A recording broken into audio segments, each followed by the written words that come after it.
Information Service Television Network Samna ISTV na Sandok Chariba Chayolgi Akanaba Thorumni Makokthongbasingi Wari Hariba Thorumsi Meng Tabi Viewer Sing Kurumjari Aikoina Makokthongbasingi Wari Hanaming Tonjari Thorumsi Putok Sabagi Maru Maramsi Timely Aikoina Dum Haidenalai Nasishu Viewer Sing Mapamda Hajari Kanagumbana Kanagumbina Mana Hineriba subject Alagomana Mana Tauriba Tabak have the profession Sida Karigumba Matamda, my Palapa Matamda, Aikoina Hantawi. My partner Bohonaba Matamda Tenarpa, Awanungai, what is Haze? Sidagi Pangako information, ma'am, say, Quenamo, you're singing from Tamzevani. Tamzeriv information sina, about tips and Moiraga. Tungdala Iba Horaiba, Mirror and have this generation na. Moishu, Moigipun Sida, my papa me among Oinabo Honabada, Karnaba Karapivungam, Logadi, Habesina, Akoi Tamzeriva Pandam Duni. Hariba Thorumsi Lepalitin Ming Tabi revised the biggest and Bursing, Nanquilitan Tagas of Ponduxing Asi. Yan Henunga Jabadi, Nasiki Tanka Nasiki episode Asida, Lamdam Sigi, Sueldegi, Boxakibi, Lamdam Sigi Chanurani, Mrs. Iwa India 2018, Hariba title C, Yam Tazidana, Masi Clean Storga, Pangbangam Ava, Aduga, Tasing Namasigi title C Purga Manipurda, Halakrabi, Saknarabi, Mai Paklabi. Tashengna Queen Nama Unazanan Bagi Madugi Tamjadu Luxury Hosik Equina Unazagadoribi Henthoibi Moirangthem High Bada Asukimatic Equa the South Toxaba Pause Maramdi Masa Maxi professionally advocate ni laws practice Tobiri Sigimatanga Magi Lejeriba educational qualifications si Asukimatic Yang BA B.Ed Loisele MA English Literature Loisele Sigimatanga MPhil Lore Aldagi LLB Tore the Gozik advocacy Wari, Aduga Isagi, Lepamna, Uripok, Gopalji, Lertagini, Aduga, Henthoibi help Popiriba, Pabung Sine M. Kumar Singh, Aduga, Imai Be Machina, Arke Tampasina. Housik, Henthoibi, quick studio length in the Libiri, whatever I shana with Tanzasi, Lozage, Henthoibi, I asked the big studio, the Maroon Aquina, Sandokari Batorum Makokthongbasingi Wari, High River Torum Sida, guess when a Lakpiri. The Wari Batashana Betanzam Pipi Siam Nungai, Maruena, I take Karim to Waris Hava Hogzedringeda, Handaki, Mrs. Iwa, India 2018, Sigi, titles, Pangwanga Maposida, Sukimate Harauze, Biosingi Bihatagi, ISTB Timna, Adumbu, Nunkalitan Tax of Pondosaboluna, congratulations in a Hanong Tajig. Thank you, sir. Then to be Amnungari said, Akogi, Masagi, Mrs. Iwa, India 2018 Gase. Masih pangapagin ngai wari akoi focus to this dani sadoi wari budi area this why the neba siga saba holding da aina hangning ni akoi si maruena pi ambadagi chaura ini mapung phare ini do tungan tungan ba thabak thorum singsi pari ini tawra ini mai pakla ini angang uringi pusi hadi childhood memory aduga way back to the memory lane haitare hento bi angang uringi kamai tawrong ga dagi khangning idana school na cry tawra I dagi iman bi ga tinna ba khonna ba adagi social oibo the whatever hek labor isagi tambining ba information kara about your childhood haitare kitang da habir ko ya Hi Zage I say I get chinau ani khaktane no pa ma I gi bunga malai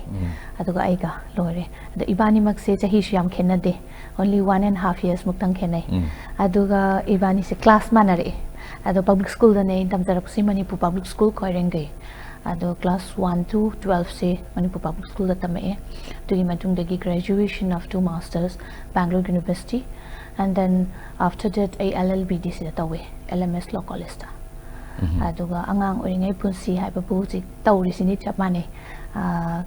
akaishu akoina larik nongan baga dum hek hogat baga school timing yore 8 tagi dum school kai adagi dum around 3:34 adum hale adu loirani mu ngak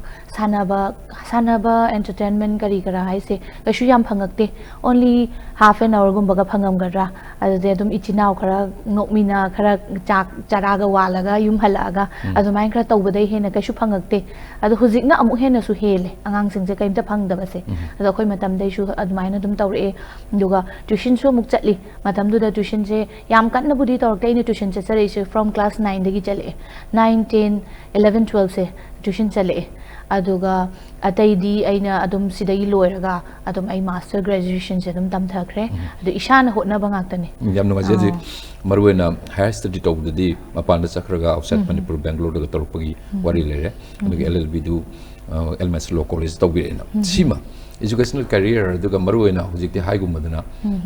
angang sing haise mosi amrom de marai bak thir mani aduna lai room sta kanna phaning manina parents na su adu mosi attic room thamba classroom sa du mangai adamai tawna sana ba khangdi school si moi second room oire adamai torko matam ni adu Henthoibi adamai khona biraga sigi awang ba thaki qualification mayam si baibire ada maruena lakning si Mrs. Iva India she participate tore before that he game budani you are really very gorgeous phajai adagi chung phiran chai anatomy phajam pali Manipur tungan tungan ba khoigi Miss Manipur pangthoi admai tawduna Miss ki khanna ba contest si am layeba aduga modern that Manipur gi wamu daga sudum loi pangtok narini adai daga di interest lagi darbra ngang woring eda Mrs. room de lai si kramai tawni sumai tawbani interest lai tabadi natte I was thinking from childhood I childhood tagi hona keba mauba se khara di pamjare nupi oi banina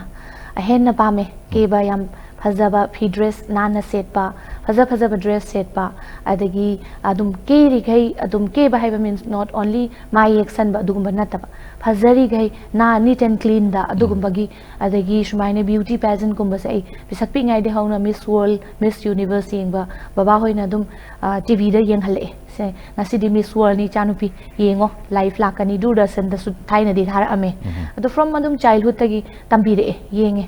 dui myam di yeng bedagi aishu adugumbagi moi dagi inspired tawba hai tare adugumba adum pamjarakpa adubu up to till marriage day ai kesu phangde haiba means adum rom da kya kan da ai changjan ba kesu phangude like lom da tamdana adum like tambagi adi kind of passion dudi isaga loina raga adum lakti lai zaiba aduga adumaina adum chale adu after marriage adagi aigi isagi hujiki advocate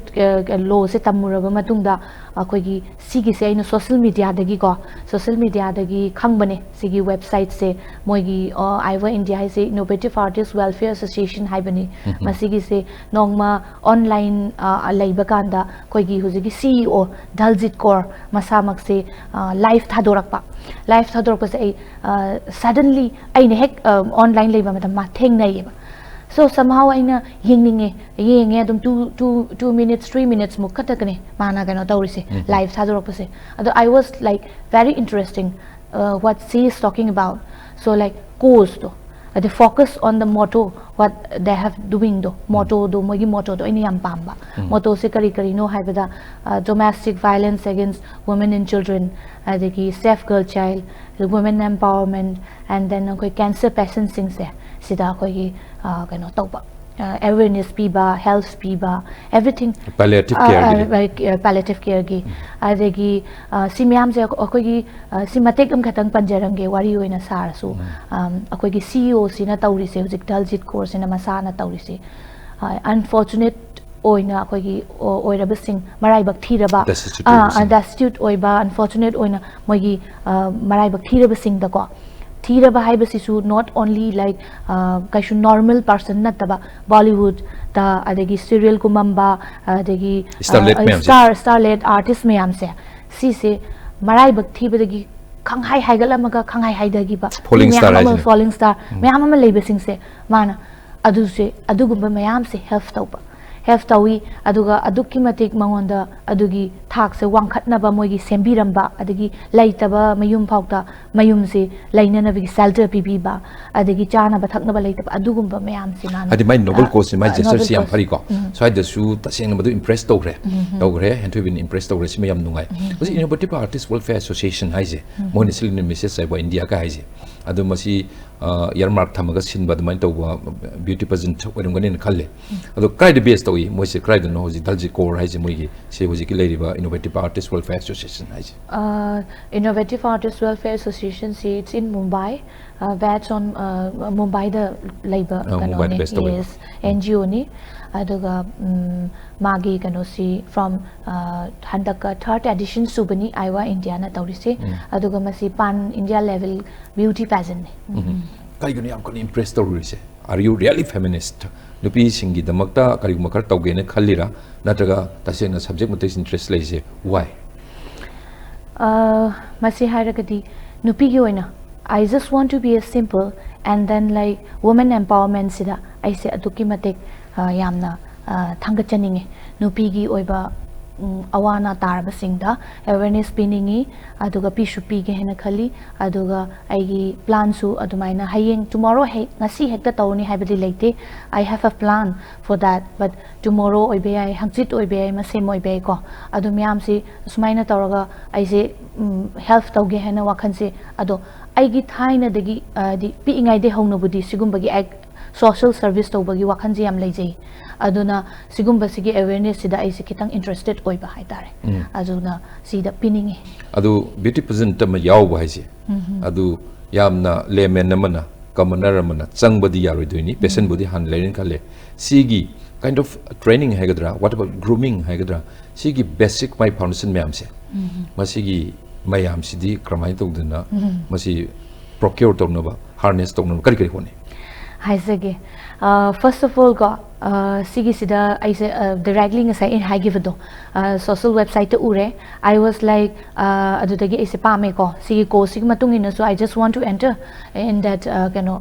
pageant beauty pageant so beauty pageant plus with course it's very like interesting aina pamjaba oikre aduduna I say after 2-3 minutes habdi ma loigraba matungda moina phone number amaga register tawna na bagi website amaga moina piye bako so like I ngaidre kaimta ngaide bida I say adum changjalle moigi sida WhatsApp number amasu pi adu WhatsApp number sida call di tawdri aina moi website chang register is already direct toksaleba so like after 5 minutes phone lai adum khudak to the lai so like telephonic round tawe so like why you are interested in this hange moi shudum hange why you are interested in this center yes sab manana adigi and then what are you now what are you doing now hange adaina mama is cc ne I sumaina qualification cc ne I am married and then I have a daughter of 6 years old hai ado if you are coming here then angi ichanu pidi kanada thanamni yam live di question oiraga yam lu ba kaino ma di mangon da yauri ba manu da role of mother yes so like aina haire I'm a father and man hangi se support tawbra tawdabra haibudugi question je aina click tawreba nangi na chan pisa kai thanamni haibada family laibra hangi neba aina yes I can I have my father and then mother they will care of my children haibako adidi okay fine and haira kanda okay then you just registered and then send me your agi photo tharo o haire photo I say photo ani thagre adi portrait ama and then like full ama tharo on adu simply just clicked it and then send it haire aina okay fine and haraga dum 2-3 minutes adu 5 minutes ko borngani wari sabato thamgre ba after that I showed mine photos ai hana leiba kharaga tawraga adum thajalle so like after one day lairaga I say direct entry ne na I audition yaugi de the audition di tawe every year 3rd edition subani dana aina thokrise 13 handaki siga 3rd edition ne ba adu mamang da su Manipur Miss Manipur gi khoi gi Iowa Miss Manipur na pangtho eba sidagi sida aduga khoi gi khallaba matungda amuk Iowa India sida changadoi ne ba so like aigi di adugumba and kano difficulties came ta legidre direct wildcard entry no oina changba phangki wildcard entry audition is kramai to Manipur da su adumana Mrs Manipur Iowa kareba Mrs Iowa Manipur ja si si pangtho moigi audition round gi woi si se audition se moi sigi su audition tawe so like sigi tawramba matungda Iowa Mrs Katanate sasima ai marakta kainom ta panja hoke for whole ne Miss Mrs Mr Married and unmarried pulap ne habadi pulap yaure ba stage da aduga moi sidagi mayam sidagi amu khangat laga Manipur dagi oina audition lakpa sing se khangat laga Manipur ge oina Iowa Manipur na pangthoga sidagi tarakpa 3 of the first runners of second runners of and then winner moi hum se muk thaba Hadi mona jump up to jump up the national level India gi so like it was not a akhoi yam live pot na ado Henthoibi na changri se changi se wild card se phangre directly maje enter tawre ko sima yam phare you were really very fortunate ado haiba matam sida Manipur dagi di message aiwa India gi si atopa competitors contender atopa di yaudabra Henthoibi mutum do kamai yawe nunglik pam premi hana Kolkata dagi ma se Kolkata da laibani aduga Manipur gi di macha oidoine aduga ma su misses ne atopa miss ki tai myam ama su audition tawe September gi 15 akhoi 10 dagi hobane ba final se August tawe August audition tawi sida lai aduga si marak sida wahai am khatanga panjaramge habib Aiwa India gi national director si Pumichan Khaba haidana koi gi Manipur gi machane ado mana magi yamna akoi gi kahaini credit se mangonda su pininge mana akoi pu yam help tobi each and every corner of the sigi Aiwa India gi karigumba akoi da khangdaba pot sing se mana loina takpi aduga koina changba matamda yamna ngamgriba adi ngamgriba means like a line get through to ngamgib se magi mateng dagine anambana de do mana audition si mana man hoina mana pangthokpani sigi Manipur dadi aduga khalle mana lai premi du so ai audition no mi se ai chatti chatle so like they call me adu aina audition kano tawna ba participate tawna ba gi nataba just come and see what will happen adi what's happening here just see and then you will know habne ba moina haise adi kaimta khangdaba to khanghauna ba adagi kaimta khangdri nang ado wild card entry di ore you are very lucky hojik hai rumaina ado yengdi yeng horula na ise kowe ado chatle adumain tawdana maitai macha mayam ama lai nupi mr sulai mr da sulai aduga merit di laktre nupa dati aduga mrs sa aiga hojik nanglai pam premi masa singza mai dagine sima dakreda arun audition de moni tawrise moi yengi se kari criteria de yengi no kari ke tawle criteria si man noina moida akoi se kyam yamna capacity habiti speaking and then talent the how to work se koi life da ai haijeki isagi kari aungta chatri ram tai work tawdri ado moi work ta hole freely you walked want to see hai ado chale chatpa ganda work yengi adegi akhoi gi aina akhoi gi interact with each other and then they ask the questions the kai degi no kari no introduction la round tawi and then talent round gi yenge ba akhoi je kyam yamna do moina adumain taruga khanbane sima why audition is very important because man screening test ne so ida yagani having the moi khanga kidise hadi competitor di mayam lakpa ya loimba ka ju khalloidana sigi audition jo August ta tawre hadi madu get through tawre adu wild card program ne Henthoibi gi di phare others tu kitang silent tor thamagani ko Henthoibi da particularly laksagi adagi moina grand finale final se marwena 10 to 15 September 10 to 15 se haji 2018 gi si woi dori ni ado kai ko si Manipur gi audition lor kan moi masigi grooming tawna bagi training gi whatever si final si comment okay direct akhoi se Andaman da chatle do Andaman da chatle Andaman ni ko bar akhoi se kaure aduga 10 dagi hoi Last Green Resort na malai adu da akhoi se thamme we all 13 participants akhoi se adu da thamme thambase pura akhoi se yam nungai na thamme pra princess ne khoi lai se like adu da tawri si khoi gi explore tawhali chatle explore tawba chatle hai se khoi na North Bay na island na malai adu da chatli scuba diving tawi adagi akhoi gi Bella Bay da press conference tawe Bella Bay se cruise ne Bella Bay cruise na ko aduga Bella Bay cruise ki se TZS na ko TSG Grand Hotel na malai mana sponsor tawbane it's a very one of the top most hotel ne mana sponsor tawbani aduga khoi se hujiki Bella Bay haiba cruise sida khoi se press conference tawre for all the Andaman and Nicobar gi khoi news kano media partner myam se loina baglaga aduga aduma chali aduga scuba diving taholi khoi activity round di fitness test tawi fitness test is very important hai moina fitness test akhoi kyam yamna akhoi bugdan illi akhoi ge push up tawi adagi akhoi kyam yamna khong thangalaga kyam kuine leibang adu price moi pi aduga like akhoi ge activities da moina akhoi ge amamam udhalle ba de akhoi na haiba hai tare talent round din nate adu activities da akhoi ge kyam yamna aina utcharam badi aisu exercise se khara khara ai chatsei ko adu aina utpasi moida akhoi ge hippaga akhoi ge khongje smaina thangalaga karan chatpi malai adugi mawong se ina uchei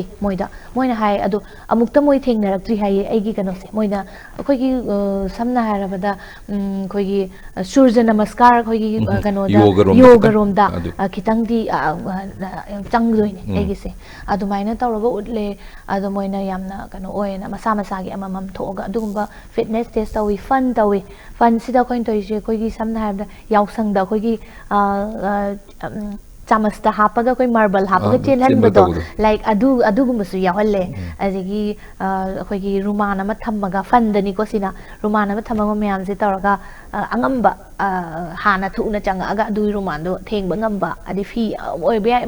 ani pot masak ama thammaga dumaina adugumba myamam su tawi aduga main noina moigi yamna kano oirise akhoi da toise akhoi gi mayam mamangda kamaina chatkani how to walk in the front of the audience masisidi 6 hours hena akhoi se from the morning to till 11:30 bhaw ka tawba yawe from 6 tagi akhoi se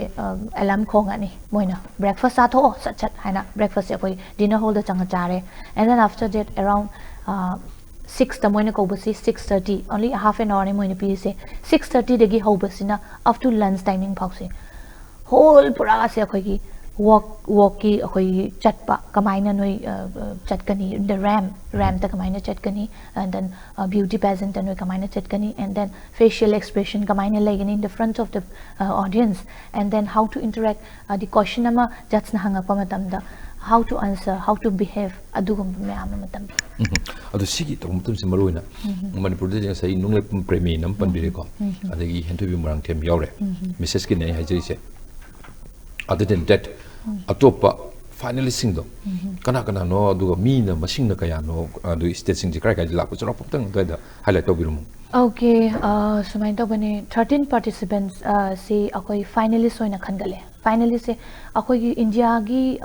kano budi continent oidoini Andaman Nicobar Island se adubu akoi na chatkadaba si loina bak se mi se 30 la hara so 30 makde oide finalist hoina khangale adu da 13 finalist sida akoi se enter to bangame so like mi tara humdoini sidagi sida akoi compete torakpani yam tough oi alaiba pot oide adubu aigi oina di yam positive way that it like from the beginning similar adigi maruina moina final se masi final sing sigi moina tasengna haidi crown si ukadobo winner si khalakadoini na madu cleanse to bungam ba khwaidine matik charaba khwadin competent weba competitive khanduine ba si khalapada moni gi ngi si area si kari kanu si pudi phanam panbire maruina adu ramp ki yauri round ka da khali se do kari round to se round se samna harab da from the hek yo bede hone 10 day howe hai ko 10 to akhoi gi 10 to 14 se sina last green resort hai ba khoi laibham se is the mogi pavilion na malai akhoi gi hall gi type ta toba sida khoi se grooming section grooming sida loina chingya ko interaction fitness days whatever everything adu include tawre adu dai du da khoi se tawra matung da moina khoi se activity round na uthalle it's a course da ujiki domestic violence ogera safe girl child ogera everything women empowerment ogera sigi matang sida akhoi da activity ma uthalle udhan ba activity sida aise ama drama ama mime drama ama kano tawi perform tawi isagi compose tau zaba ma ai mime drama ama tawi adu da mayam ai yam thine appreciate tawi adu gi khubak tu na hen gi aina tarak pagi winner tarak pagi khubak tu dagi adu gi da khubirak pa khubak to aduna aina hen na aina nungai jaki hai tare adu ki matik mayam sina Henthoibi what you are awesome goosebump chongi moida smai to nang na toy act it was like ana moina yam phazai na ingonda thagat pigi adugi appreciation to the a lifetime gi hoina it was my best moment hai tare adu last grunji jota hojiki maruna activity round the mind play winani maruna hojiki domestic balance situation when employer kari no kamai to theatrical hogi background ga level kamai compose to self composition theatrical background di o adumak tin natraga su moi gi hall dane hall da tawi akoina utningba siki laptop tawraga utpa yai ko adagi aigi di music hoina thado without any speaking music to the aina the body gesture body movements language of the play adumaina tawkibani aduga final round gi oina di aina tara ibasi sumaina tawi aduma aise adugi tangkak sida aise aigi confidence se khitang wangkhatkre khitang wangkhatle okay asuk yam ba mayam si marak sida aingonda appreciate se asuk yam phanga sinandi I can do it haiba wakhana ma ai laki at that self confidence yes adu positive mind di tum di laiba but like at that day do I kitang di lai khre aduga next day sida akhoi gi final round 15 the final taw do gi 14 numit se sida is the talent round utle talent round ta ina mix up taw salaga akhoi gi mai bi jagoi Henthoibi jagoi laima jagoi adagi thang ta si myam se pulak na punba jagoi maina uchai adu self composition self composition ni adu maina uchare utlaga adu utpadasu talent round sidasu kitang confidence amamu hapkale second confidence sure ko adu scale up tore and then like last ke koi gi final day numis 15 sida round hum chat akoi thoe Hawaii round haiba maga adagi traditional round haiba maga akoigi gown round haiba maga gown round sida question answer round oidoini last and then title winning question last and title winning question oigani last akoigi common question oidi they can ask anything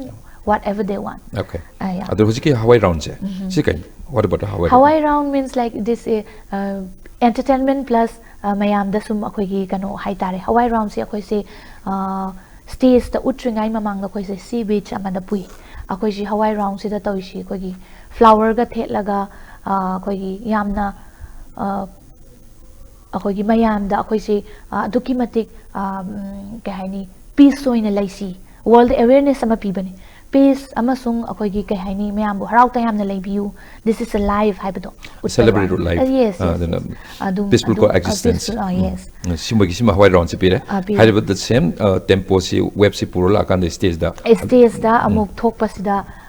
akoi se ani thohalle ad ai select tor pas ai se last da ai thanda tholo haire hai 13 ina 13 sida moi se ani pair se jagoi sahan graga saraga music am tora thoe aduga just you come last and then you just stand in the middle haire adu I was like moi nahana su haida ba pot myam se moi khudak ta semjalak pa khara su to khoi su kok su ngawe de gi am su pakatli adu ki mati gi am na haini tough competition ne haidare do thoi ai su adu nang na sigi Hawaii round sida khang ba nang gi idea da leijaba any dance form ama chatlaga up to the stage machin du bak tawra maga chango hai ko koi myam sat main tawre Hawaii round se lore aduga traditional round no me traditional rounds da akhoi gi isa gi sechening ba akhoi gi maitai gi oiba tare dana isa gi aidi akhoi traditional oi taragadi adu mai gi su mai gi state myam staki moi gi puthok chaning ba myam do poraga se adu Clayton traditional attire hai me Henthoibi kai se le phanek akhoi gi hujik setli basing ne adu nu mitu da dei wangkhai phi hoine ille sina rani ne hujik illi sina ado wangkhai phi illi phanek mapanai ba seli jewelry siam ai pu basungam de aidi lumbaga kai do baga myam thopani ai yam season makeup and hairstyle kamai to makeup hairstyle se ai sam se tin bani na happy mai hawang na to haizarage some happy aduga kazing akhoi gi kazing si upsai aduga ai phanek mapanai ba akhoi gi phanek si setli aduga ran akhoi gi wangkhai phi ma illi gown de kamai to isana gown se sumai to bani gown round se moina sponsor tawe last ki gown round se di moina sponsor tawi moi gi hoina akhoi se setle adu Guwahati gi na designer magi maming do I forgot I kaujare ado moi magi mana pura kala akoi 13 participants sigi hoina magi sports round or yes moi gi dress akoi wear the hole winning round we win sigi winning questions you hang in hai kari no dai da hang iba wahang pa kom se ado hangding mang da panel of juries mo karam area dagi karam profession dagi mo se kamai no collection to juries sing jury se kano ne Andaman and Nicobar Island gi moi gi kano se koi gi khwai dagi moi IS officer me yawi and then like hanagi koi gi huji ki CEO oriba Mandaljit Kaur masama yawi and then ani amana Guwahati gi last moi gi kano winner ni Mrs. Ta winner ama oibane maga lai adugo moi panel mari phame moi mari phame anupi ado je hang iba wahang se final round da ma sini yam taning se maruna personality development ki matang adugo sigi more interactive boiba swai gi answer si maru wen longnei ba ando ai khalapam je winning round se kari wahang hang kari khome ai ngon da hang ba question se moina hang ni se yam su lui yam su lai hai tare ado ai gi kaino se ka chana na moi hange ai gi profession se ka you are an advocate hai yes I am an advocate as a profession na komeko so Henthoibi nang sigi winner title se phange na khalo phang taragadi society sinai nang phangi se nang se yaning de hairak taragadi sigumba koi pageant se tawbe yaning de khote hai taragadi what will you do haina hange aina hai what was your answer aina hai question se this is not koi ki aina hai se I will raise my voice at that time I will raise my voice aduga I right se karino haibado I will show to the society and then what is the beauty pageant haibase karino haibado understand ta holaga this is the thing haibado ne habdo aina tumaina yam line khumme adu moi yam appreciate tawe adu moina aingonda clap amadi tawgi I'll raise my voice haibado aina aduda moina aduda adum points loba male have the matamdo mit the urga just imagine tarukandu we have to raise our hand for our right yes about my right I gi right kitamakta I'll raise my voice haina ina haibaneba so like question si kaya hangi question hoji within round question amadu da and more than that another question sing mo set torupra hadi panel jury si mari ni phamido only one question last question si katangi adugi mamang da 4 days sida everything loinbak loigre similar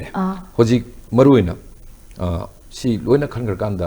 moigi 13 finalist si loina lepamani line up tor mani stage da ado question si tonga hangamani ko bayam si loina win tor ne leram gani aba hadi Henthoibi gi yam ngai bamna positive to yam way have asadi wari si leram ko matam da you are really very positive have si dum fazana hari ado loire result out tor ko matam duni that very moment to never hojikudi hana khange akoi si tasina cleanse taw ngame hai si udi khange ado matam dugi excitement hana khalam daba it was yam tasing of surprise ni oiduri neba ado kamai lok thori kamai phawi di moment tong ding jing biun just retrospect tawra ai yam phajan ning changi su kaw roi su kaw roi yam nungai gi ba adagi ai gi mit ta gi pi tarakhi ai kaim ta khangau de ado akoi se last da 13 sidagi 5 finalists khan kale 5 finalists sida akoi mari se le hau bani mari se le hau ro matung da 5 finalists manga se le hau re last first akoi gi second runners up tari se hojiki nunglek pam premi se akoi gi Manipur gi chanura se second runners up ne aduga Raipur dagi nupi ma first runners up ta doini ada mi hom le mori ko alem hauri kaurak tre ada adum lepe meyam lep nai dwai nang pakle ta lepe ado akoi gi samna harabada anchor sing sisu ngak entertain tong na bahina sana ba lai dai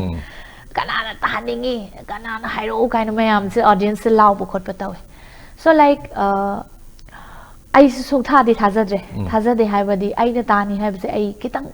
adum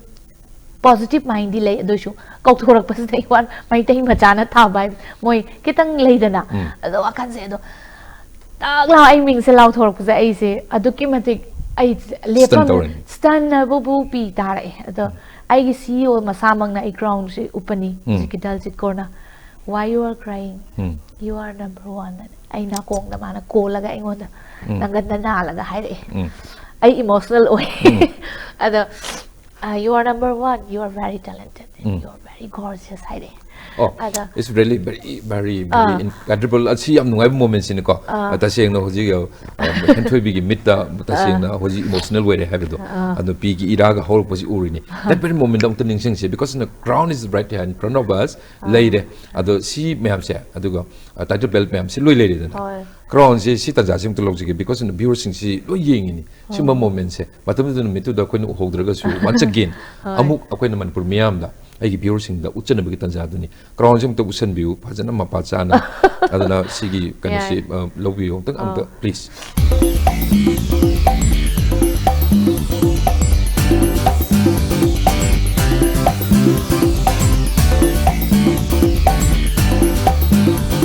That's saying now, educationally, Yam Hena. Harapado, Aduna Luibanate, Aduna Manipur, da Maruina, Nupi singing the Moktakari Mukharai, Taugadabani Kahaiva, Sigi Spirit, Yorga Lakudo, Nasidi challenge Germany. It was really a very big challenge from the end of Henthoibi, Kanagino had for the cause of Manipur women, Aduna women and children. Sigi Tajas Pampatamda, Henthoibi Hakana, Nike, Henthoibi the Muk, Kaya am South Tuxagi have the Sigi pride moment. See, Pangia do Henthoibi, really very much thankful to you, really very congratulations on behalf of my viewers at my Pizarini. So would you please manage stay tuned quite for some time. Hojik Satpamatam says that under the subtitle Masu, that's saying no Henthoibi Pangbi Eva, Mrs. Gorgeous Sena. Sidi Carmichael. Gorgeous say voice adum akhoi final title gi se akhoi questions are round se loi kraba matungda marak sida ko subtitle pi badal author pane subtitle se akhoi gi ai ama ni tang panja hoge ai gi credit pinning ba ko credit pinning ba ai gi habdi marak sida credit pinning ba ikhra yawe sigi hodorak pasida last year gi 2017 da akhoi gi first Mrs. da first runners up the tie in a tie Asakiran Gonsam and then Sylvia Apurbohana Moibani Sina Masu Mrs. Gorgeous Tagiba Sylviana Aibu Sigi Gorgeous ki title si pihale subtitle da ado ai maitai machama na maitai machama da akoi masen pinaba hai asisu yam best moment na mane aina khanjagi yam nungai ki adu moment daso ado adumaina PB engonda aduga Asakiran aibu yam help to be it's and every kanoda aduga mase Zumba instructor oina leibane ado aiwa India gi handa akoi gi third edition si dasu Zumba gi akoi gi dance ki compose tawga 5 minutes ki dance form ama akoi pulap 13 participants in utle ado mana tambi everything isai si gi matungina all India gi da leiri ba akoi gi sathek myam se aidi Maratha gi na Marathi gi jagoi oibai mat oibai mayam si punjalaga semba compose oba jagoi ma koi sagi aduga Archana Konsam miss kida Archana Konsam masu aibu aigi dai aina di yam halle angang oiragasu sigi hiram sidadi man aingodagi chahi ama hana senior oikre aduna moi myambu aina yam thina kano oina aina credit pijaningi yamna nungai jai moin aibu help to bigi da makta thank you very much isa si advocate ni ji phajana practice to bidi ana law practice to bidi ni swai the Manipur gi context dani the Manipur gi nupi sing si kayam yam ning tamage moi ji kayam yam na moi gi freedom si phang na hingnari ge ka ji hangba ya bu hang mu oiri ba try the domestic violence kahaiba the crime against women and children kahaiba but especially girl child sing si moi is abuse to bidi ba punmuk se Manipur gi context thing si ai profession this thing biram gane ba cases me amji laung kamai to chumme lakta banate ado huziki domestic violence against against women and children sigi sigumba sing the victim or bani sing se hai badi victim oidana laiba sing sida ain haizening ba wahai khara khatang di mayam da protection of women from domestic violence Act 2005 hena ama form tawkre ko sigi makhada everything loina bak tawbayai kibiganu mayam loina bak edi domestic violence haibasi samna harabada mayam da gyan tana ba ina aini yam khangbagi wasnate according to law haraga di huziki protection sigi makhada loina bak tawbayare right phangbayare haiba ko aduga mayam da ina haijaning badi yum dagi thoglakpa pot ngaktane domestic violence haise aduna child abuse ki su aina child abuse ki matang da only not for abuse hai se kaiden education se wat padagini education se kada RTE 2009 Right to Education Act se si form de huzik koi sarkar na su huzik BJP ki kana beti bachao beti parao na tawriba sigumba maya mama tawra ise yamna akoi da ke haini yam kanaba di oibadi oirini adubu gyan ta daba haidi khangdaba sina karino haiba wa haidu natana karino masigi awareness sina masina kari kanaba no haiba khangdaba mayam sida awareness pibiba sigi matang da mayam na su haidi yari ge tawbina ba ko adagi akhoi su sigi matang da ne koina me noina tawri su focus tawri su domestic violence against women and children safe girl child and then women empowerment sida akhoi yam be sida is the focus tawraga akoina pangthok saba kaino ne hai tare women empowerment ki kan lak matang sida an hangjeningin ta sengna nupi wi bising se domestic violence ai nupi wi bising si nupi na adum yumda nupi na ole oli nupi no ole nupi no ole se manem bo ba ade mamung nupi nga tongna diga haibe ya ponte nupi na nupi chingte asi men noina sai da khogi nupi matin bi ga sidi do manipur gi nupi sing ga sidi moi gi tongan ba phajba me am yawrin moi matim magun than loi kham nai de adu nupi gi aseng ba taseng ba ma clean ba morality na hadi kari ga we heninge dai da kamen tam ta honinge asidi role model moi Henthoibi nupi laktagi si chamna phangba ya ba na te sai liwi ge wari me am duni kamai comment to nupi oina haibasi matang haiba da loina pore mau oina leire haidana su chak ngakta thongaga imungda leibaduna nupi natte aina khwaidagi men oina haijaningba nupi gi tawgadaba nupa na su chak thongba yai adagi inembok oiro ikubok oiro whatever ima oiro baba oiro aigi su ichinau nupa pokpa yauri hayeng maula kadori adudaiduda same like hanjanna doini sidi mayama magi kanone ado khara wakhan se kitang chawthokna khanbiba aina tawise chumbra chumdabra kitang liberal oiba ase larik hai bangak tagi wa kaimta sida like hai bahita bagi kaimta yaudi mindset ta loina bag laire mindset sida kitang akhoi gi khong handok naraga liberal oiba hai tare ko si oiraga akhoi gi maitei nupi mayam se kitang chawkhat minaba pame adubu imungda akhoi namchandana tawdana sum leiraga akhoi si khatangna nupi ni haibadugi magi face tudi adudi sungnat natte si haining de aduna aina haijaningi ji hoi mau oire akhoi di kem to tawbe yadre haiba kemte leite hotna biu loina ba hotna ri gai loina ba khange du yamna chumna di chat patare du akhoi manipur da di society haibase whole world da budi lei adoi dar so akhoi di maitai manipur da akhoi se pokcharu rabanina manipuri women nama oiru rabanina manipur ki di yam top pa akhoi ki culture ki oiba yamna chawba kano ma lei aduna lei basina maram oiraga akhoi ki nupa singsu gyan khra akhoi ki chungjan minaraga taminaba adegi mana pamisina kaino aina 50-50 understand tawbiba aduga akhoi ki hekta discourage tawraga aina haisina tadi yaroi haibagi adugumba kano se thambidaba ado nupi haisida bu ison sol nupi angang haise khwaidagi sonba jibane world da asidai sida karigumba hagodi namtharaga thamdaba moina pami to kaino hana khangbiraga tawbiba adu pami aduga akhoi nupi gi khwaidagi kano oiba hairagadi morality hai taragadi kaino haibada akhoi gi kai haini habiu kaino ni akhoi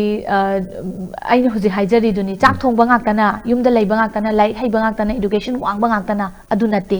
adum chumnabu chatli gai achumba thabak chatli gai adum loina bak success oigani adubu chatli basing do adudi chumna chatli beauty is true beauty haibada azani adu yam nungai je Henthoibi adu ngasi se yam nungai sumba moment ma phangakani ka su thaje ponte dubu ngasai gi winner more puri tanja se loroga maruina manipuri nupi mate nupi ma wari sana jaba matamda nupi ma kari khallige nupi ma kari phaurige nupi ma samaj da kari hani gingege nupi na nupa simu kramai urige kaibagi area ga su yawn wari sana jaba se yam nungai losel patanja ni maruina aigi biur singda aduga upcoming sigi area da chaning basingda khwadigi na phaba tips haitare madu pibiu maruina Mrs. Aiwa India si not only Mrs. Katante sa happy matamda Miss Suyauri Mr. Suyauri adu mayam ami adu married and unmarried lo yawi ya hai adu si akuna changba matamda si title se time ne gen khoi lobi ya ba adu hoji madugi exemplify tawga Henthoibi si family biri ni adu apaba phajaba khwade hanna winning tips ma bibir mu na ina haijagaduri kai thamini winning tips hairagadi stagi sida akhogi aina sigumba ma phanga isi so aigi hotna zaman nani ko aigi will amasung determination adu lai ado sida akhogi beauty pageant is not for beauty khata natte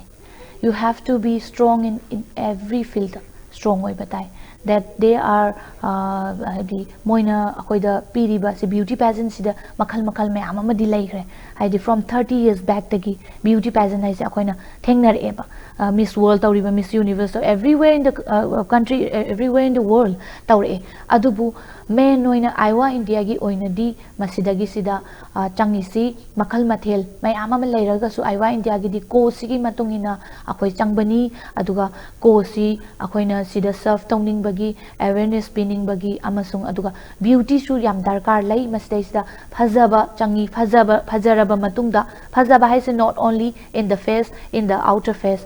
you have to be beauty in the inner dai su phajaba inner self beauty si su yam daka lai aduna yamna truth oiba sengba sima changi aduga karimta wabi kanu mayam adum participate tobe yai pamagadi adum hotna biu haina hygienic mai pakpasu soidana mayam su oibira mathang akoi su adum